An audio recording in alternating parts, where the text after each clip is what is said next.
This article is from page number 12. India, Russia began manufacturing of AK-203 assault rifles in UP's Amethi. This is a stellar example of indigenization of defense technology. So we'll take this opportunity to discuss the topic of indigenization of defense in quite detail. If you look at the syllabus of the Science and Technology section for mains, you will find this topic indigenization of technology. So as such, this topic has to be prepared in general, but specifically also you have to prepare it in terms of defense technology. So today we shall be discussing a specialized form of this topic mentioned in the syllabus, indigenization of defense. Indigenization means moving towards having the capability of developing and producing. Developing would include designing and testing, and then the industrial production of any equipment within the country, with the dual purpose of achieving self-reliance and reducing the burden of imports. So far, we have developed quite a bit of capability in defense production, but we are still dependent on supply of critical technology. And more so, we are dependent with our foreign partners, both private and government agencies, in terms of design and testing. But unless we have all the critical components, design, testing, that is part of development, manufacture, and maintenance of weapons and equipments, the goal of self-reliance, which is one of the stated goals of Department of Defense production, will not be realized. So first of all, why do we need indigenization of technology? The prime reason in most of the cases is economic. It's a very, very expensive business to import defense technology or defense equipments. You would know that India is the largest arm importer. The defense budget of India is very high. It is about 13% of central government's total expenditure. And presently, India is spending around 2.9% of its GDP. But despite this, India still procures around 60% of the weapon system from foreign market. And this high dependency on import has huge impact on the fiscal deficit. According to the Stockholm International Peace Research Institute, India is the second largest importer of major arms. And India alone accounts for around 10% of the global trade in defense equipments. So the scale of import and expenditure is very high. In short, it is costing us very dearly. Indigenization will also increase our export capability. India can export its indigenous defense technology and equipment to the neighboring nations and also far off. For instance, India has got into an agreement with Philippines to export BrahMos supersonic cruise missile. You would know this is the joint production of India and Russia, and the joint production platform has actually went into signing an agreement with Philippines, and other countries like Indonesia, Malaysia and Vietnam are also expected to come on board. India is also planning to export indigenously developed Pinaka rocket launchers to Armenia. India will be delivering the advanced light helicopter Mark III to Mauritius. Vietnam already has received high-speed guard boats this year. India also supplies patrolling vessels to Bangladesh. India has given lots of help in terms of defense equipment to Afghanistan. India is surrounded by porous borders and also hostile neighbors. So we need to be self-sufficient and self-reliant in defense production. Indigenization is needed to avert threats like Pathankot or Pulwama attack or the recent Galwanwali clashes. So purely from security perspective, it's imperative to have indigenous defense industry. It is said that when times get tough, you are really on your own. So self-reliance is crucial for strategic autonomy. You would know that during the Indo-Pak War of 1965, US imposed an embargo on the export of arms, and that pushed us closer to USSR, and our defense ties with the Soviet Union intensified. You might also know that DRDO was not able to develop Tejas aircraft's indigenous engine called as Kaveri engine because there was restricted access of high-end defense technology by countries like USA and Japan. Back in 2011, CAG has highlighted in its report that HAL, Hindustan Aeronautics Limited, has 90% import dependency for raw materials and other ancillary equipments. And sometimes that simply chokes up the production. So self-reliance is ancillary to autonomy. And you know that once indigenization happens, it gives boost to satellite industries. The spin-off effect of indigenous production of defense equipment will be very high. There's a government estimate that a reduction in 20-25% in defense-related imports could directly create an additional 1 lakh to 1,20,000 highly skilled jobs in India. Defense manufacturing can enhance the participation of private sector in terms of design, also in terms of testing centers. It will also help in development of material science. It may also advance the implementation of AI in defense industry. It may also boost nanotechnology that may aid in the 3D printing and efficient production of defense equipments. So the entire ecosystem integrating technology and institutions and public sector units and private sector units will be enabled. So what's the status of indigenization of defense industry in India? Significant start in indigenization of defense was made in 1983 when government came up with integrated guided missile development program. The program aimed to develop 5 missile systems: Prithvi, Akash, Trishul, Nag, and Agni ballistic missiles. But these efforts were not adequate to meet the requirement of armed forces. So we started focusing on co-development and co-production in partnership with foreign companies. You know the very famous example of India and Russia signing an intergovernmental agreement to jointly produce BrahMos supersonic cruise missile. And apart from Russia, India also has partnered with other countries like France and Israel for co-production. But there are some shining examples where India has led the production of defense equipments. For example, you must have heard in news recently about INS Vikrant. It is also known as Indigenous Aircraft Carrier 1. It is the first carrier to be built in India for the Navy. It was built by Cochin Shipyard, and around 75% of the content is indigenous. It is not 100% indigenous, but a significant advancement in indigenization. Indigenization does not really mean 100% indigenous production. We are moving towards that target, but that process of moving towards that target is indigenization. Under Project 75, 6 indigenous submarines of the Scorpion class were planned. They were to be developed by Mazagon Dock Shipyard Limited. Project 75 has delivered to Indian Navy 6 submarines: INS Kalvari, INS Kandheri, INS Karanj, INS Vashgir, INS Vela, and INS Wagir. The 5 of them has been produced and commissioned. INS Wagir has been produced, but it will be commissioned soon. The first indigenous nuclear submarine was INS Arihant. Agni 5 was India's first intercontinental ballistic missile. India also has produced Dhanush, Nirbhaya, Prithvi, Akash missiles. They all have been developed indigenously. There has been indigenous production of Arjun tank. It's a 3rd generation main battlefield tank. Dhanush is also first indigenous long-range artillery gun. It is famously also called as Desi Bofors.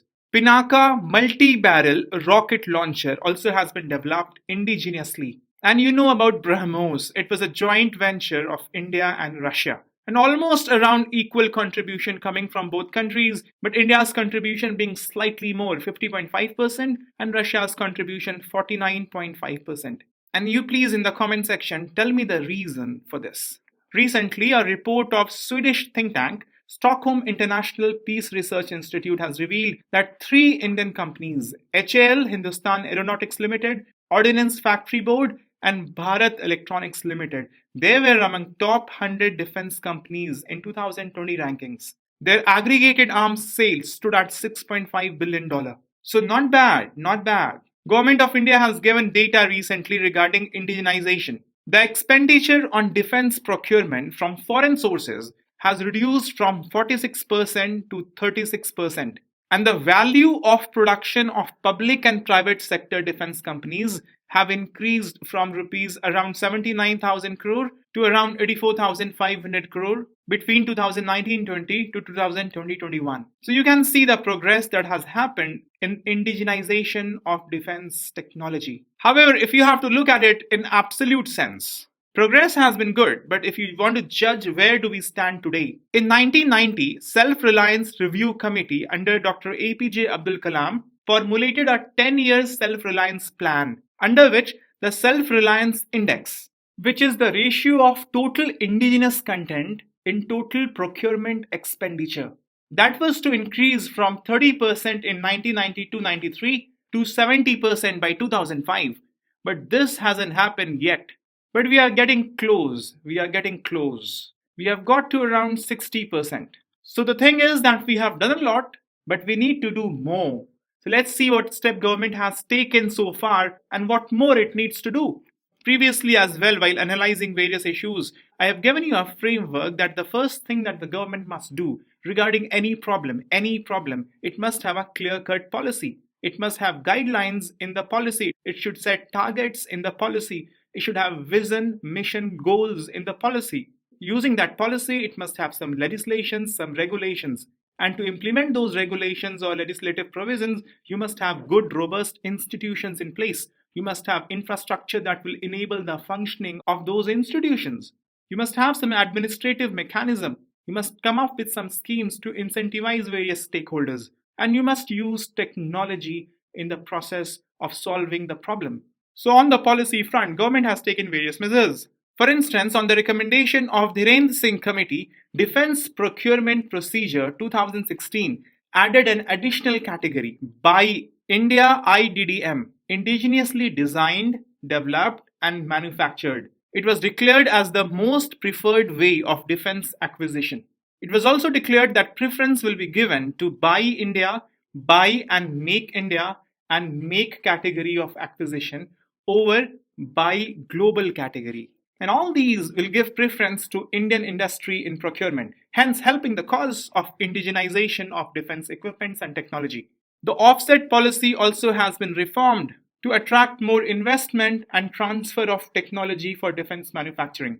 Previously, if the order was more than 300 crore, then certain percentage of the profit has to be put back into India in terms of collaboration with some local companies, so that the cost that the government has to pay in the deal is offsetted by some investment back in the country. But that has been done away with because anyway the investment was not coming, and the upfront cost of the agreement that the government has to pay to the companies, that was high. So as a matter of policy, the offset requirement has been done away with.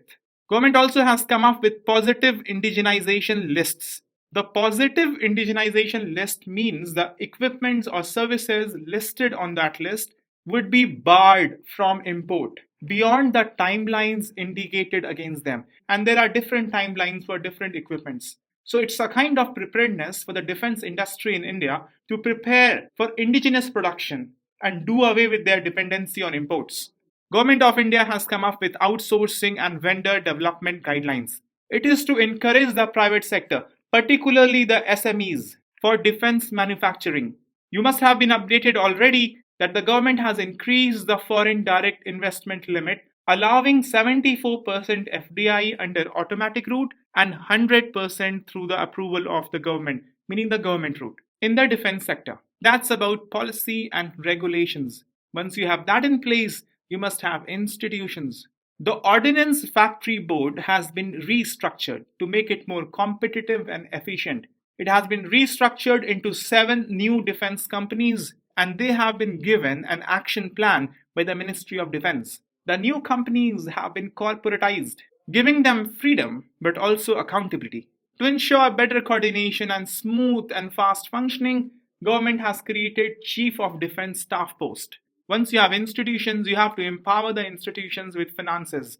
The capital outlay for the defense sector in the annual budget 2022-23 was increased by 12.82% compared to the previous year. To reduce import dependency and to modernize our forces, the domestic industries' capital procurement budget has been increased by a whopping 68% compared to last year. To develop an industrial base and manufacturing ecosystem, Government of India has come up with idea of defense industrial corridors, one in Uttar Pradesh and one in Tamil Nadu. There is also Innovation for Defense Excellence Scheme with the aim to foster innovation and technology development in defense and aerospace sector. It's a platform for collaboration of industries and MSMEs, startups, individual innovators, the R&D institutes, the accommodations, and help the cause of promoting self-reliance in defense sector. Government has launched a portal called as Srijan portal. The portal has listed more than 19,000 defense items. All of them were previously imported. The listing has been done to invite indigenous manufacturers to manufacture these items that have been so far imported. And the Indian industry so far has shown interest in more than 4,000 defense items. But the gap still remains very high. To enable ease of doing business, the process of applying industrial license and industrial entrepreneur memorandum, it has been made completely online through the eBiz portal. And because of these efforts, we have seen results like this and like this. But however, we are still short of the target that was set by our ex-president Dr. APJ Abdul Kalam. The score of self-reliance index must be 70%. And this will require a little bit of more effort. So what shall we be doing? There are various suggestions. First of all, our domestic industrial base, it must be developed first and gradually be advanced. For example, we can begin manufacturing basic weaponry and protective gears for troops. The advanced technologies like AI, like 3D printing, like nanotechnology, virtual reality, there are many private companies working on these technologies. They can come into collaboration with public sector units to integrate these technology in development of defense equipments, in their design, in their testing. There must be in-house design capability of public sector units. We have set a target of annual turnover of 1,75,000 crore in the defense industry, an export of rupees 35,000 crore by 2025. So we are not going to get there without a thirst on innovation and R&D. So the concept of Atmanirbhar Bharat in defense should not just be limited to production. It should also encompass the domain of design leadership. Our defense PSUs, the startups, even in the academics, a lot of research must go on for design. Then we require trial and testing. Trial and testing is critical to the entire ecosystem of R&D. It is a successor of design stage. Access to up-to-date designing structure is necessary for sustainable development of the design and development system. And this is a space that can be captured by startups. We also have very few special purpose vehicles. We must have them for major defense projects. They smoothen the entire process of design and development of any system. See, two things have emerged out of Ukraine-Russia war. One is information warfare, economic sanctions, and social media. They play pivotal role in the new warfare system. And the second lesson to be learned is the importance of self-reliance. India has realized the importance of being self-reliant in the defense sector, but we need to have a clear roadmap for the indigenization of the defense sector, and that must incorporate the suggestions that we have just discussed. There is an article on page number 10, Finnish Collection of States' View on Identifying Minorities. Supreme Court has told this to the center. Sometimes back, a petition was filed in the Supreme Court concerning the power of the center and the state to declare a community as a minority community. The claim in the petition was that the National Commission for Minority Educational Institution Act 2004 gives unbridled power to the center to declare a minority community. Section 2F of the Act confers power to the center to identify and notify minority communities in India. What mostly has happened so far is that the communities notified under National Commission for Minorities Act 1992 as minorities, only those communities are considered as minorities in India for the purpose of availing benefits of the scheme of the government and to run their educational institutions as per the provision of Article 30. However, that's not entirely true. Some state governments have declared certain communities as minorities. We will see that as the discussion progresses. But this was the contention in the petition filed in the Supreme Court. The petition also said, and it's also a matter of fact, as per 2011 census, Hindus have become minority in Lakshadweep, Mizoram, Nagaland, Meghalaya, Jammu and Kashmir, Arunachal Pradesh, Manipur, and Punjab. So what the petition was asking, that they be given minority status in these states in accordance with the principle laid down by the Supreme Court in TMA Pai Foundation case and Bal Patil case of 2002 and 2005 respectively. In the TMA Pai Foundation case, Supreme Court was dealing with the rights of minority communities to run their educational institutions. The scope of the judgment was large.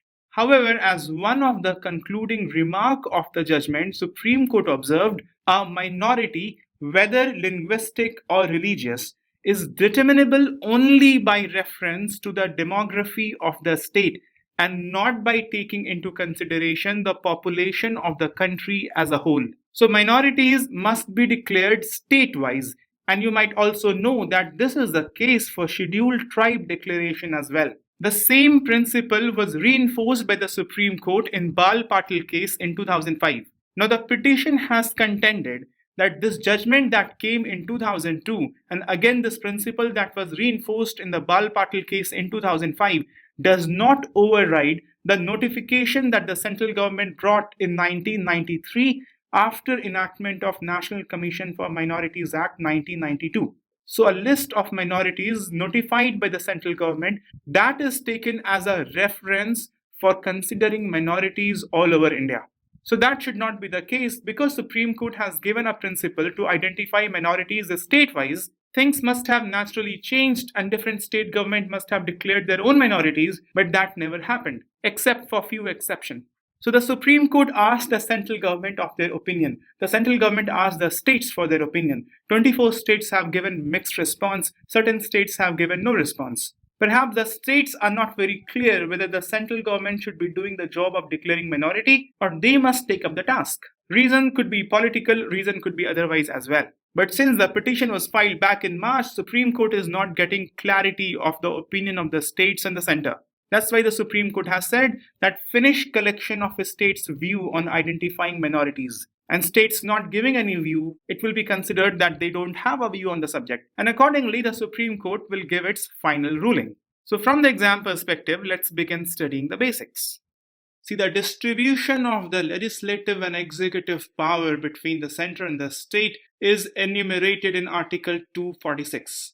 Article 246 has the list of subjects in List 1, List 2, and List 3. The List 3 is the concurrent list, and entry 20 in List 3 is economic and social planning. It is through this entry in the concurrent list that the central government has come up with National Commission for Minorities Act of 1992. But howsoever, it is very clear that this entry is in concurrent list, so the parliament and the state legislature, they have concurrent powers to enact laws to provide protection to minorities and their interest.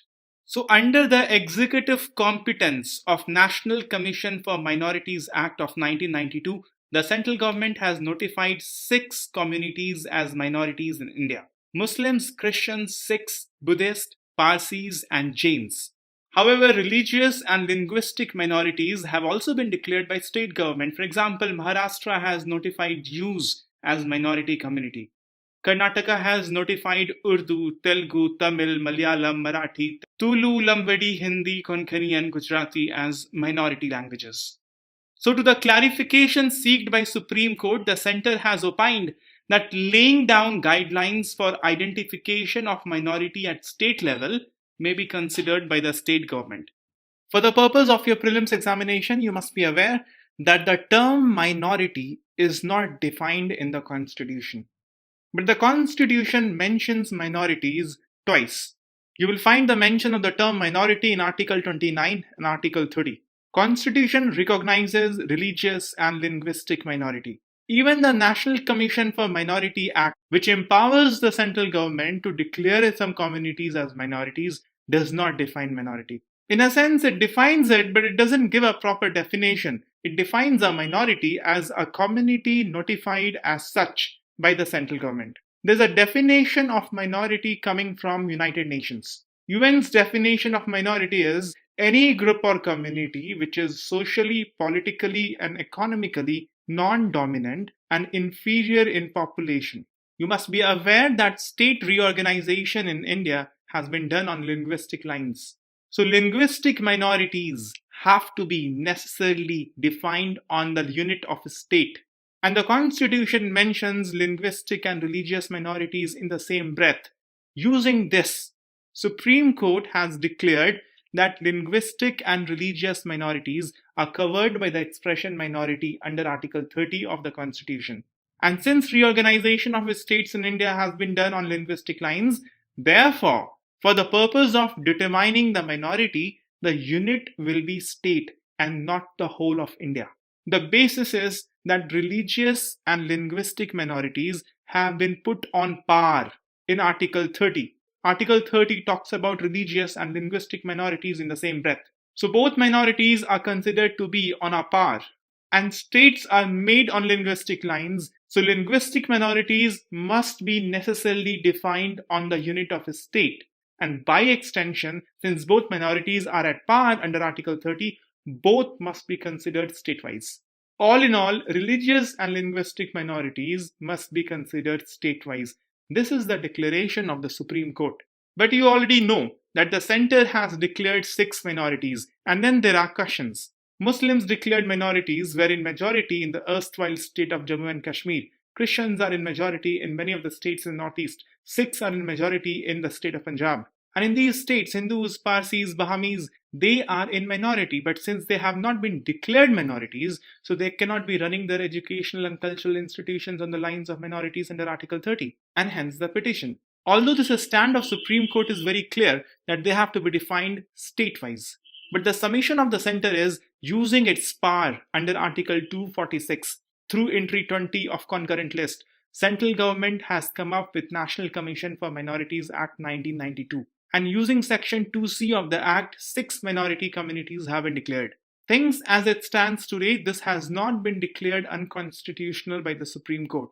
A petition has been filed, Supreme Court has asked for explanation, and this is the explanation that the central government has given, that it is within its constitutional right, within Article 346 to do so. The suggestion that the central government has given, that it is the concurrent power of the center and the state to declare minorities, and if states intend to declare minorities, they can go ahead and do it. But the final legal and constitutional position on it will come from the Supreme Court. Supreme Court has made this observation previously, but still there is no absolute clarity whether it has to be state-wise and who has to declare it. But still there is not enough clarity on the issue, because if it has to be state-wise, whether the state government has to do it or center is still entitled. And can a community be declared minority in a state when they are in majority overall? These questions perhaps will be clarified in due course. This is the article from page number 7, a case for reassigning GST to states. The article has been written in the context of vertical fiscal imbalance. You understand that the union government is endowed with more tax powers than states. But the states are assigned more expenditure responsibilities than the union government in terms of health, education, and the general social well-being of citizens. So this gives rise to a vertical fiscal imbalance between the union and the state governments. Vertical fiscal imbalance is the imbalance in the fiscal status between 2 or more tiers of government. The inability of states to generate more taxes than the center shows this classic example of vertical fiscal imbalance. Technically, vertical fiscal imbalance is 1 minus the ratio of the state's own revenue to its own expenditure. Ideally, the state's revenue must equalize with the state's expenditure. So this ratio must be 1. 1 minus 1 is 0. So ideally, vertical fiscal imbalance must be 0. When vertical fiscal imbalance is 0, there is no need for any fiscal transfer. But over the period, the vertical fiscal imbalance has been increasing. Over the period of last 3 finance commission from 2005-06 to 2020-21, the vertical fiscal imbalance, it shows a consistently rising trend. Till 2020 to 2021, only 47% of the state's own expenditure was financed by their own revenue. But as per the present estimates, only 40% of a state's own expenditure can be financed by state's own revenue. So the vertical fiscal imbalance has further risen. There are certain basic reasons for vertical fiscal imbalance that has been provided in the article. One is Rolling of Fiscal Responsibility and Budget Management Act, FRBM Act. This act puts a lot of restriction on the market borrowing by the states. This kept states on the edge of poor fiscal management. They faced severe issues while increasing the overall public expenditure. Shelving of Planning Commission further removed the plan grants that the state used to receive earlier. That also has contributed in bringing down the state's ability to finance its own expenditure down to 40%. And after rolling out of GST back in 2017, there is further skewed indirect tax structure. States have not been allocated their respective dues on GST compensation. So the author offers certain solution. As per the opinion of the authors, the CGST and the excise duty on petroleum products, they be assigned to the states so that the entire GST is assigned to the states. It will hasten the process of integrating taxes on petroleum products into GST and remove the cascading effect of the current excise duty on petroleum products. So basically, the idea put forward, give GST to the states. Secondly, do the timely payment of GST compensation to all the states. It is also suggested by the authors that the GST Act could be amended to bring more voting parity between the states and the union government. For example, the clause of present and voting can be reformed because a small number can be used to pass a reform that affects all. Similarly, the center, being a single entity, has 1/3 voting power, which is very high, and also the power to veto. That's the opinion of the author. But there are caveats. If you assign all taxes to the states as suggested, the center would be left without funds. That's going to create more problem. Secondly, there would be regional differences among states as there would be very low transfer from the center to the states. And when there's a transfer from the center to the state, the regional parity is kept in mind. Thirdly, very low vertical fiscal imbalance cannot be used as an excuse because many states have shown the poor budgetary allocations and poor expenditure trends in terms of freebies and otherwise. So we have to qualify the suggestions given by the author by some empirical evidence and more backing by recommendations of some institutions or committees before we think of readily accepting them. The detailed discussion on GST and the issue of the GST Council, GST compensation, the tax sharing between the center and the states, and the fiscal condition of the states have been discussed already previously in the DNS. If you want to go deeper into the topic, you can refer to these DNS. Thank you very much for spending your half an hour with me. Goodbye. Take care.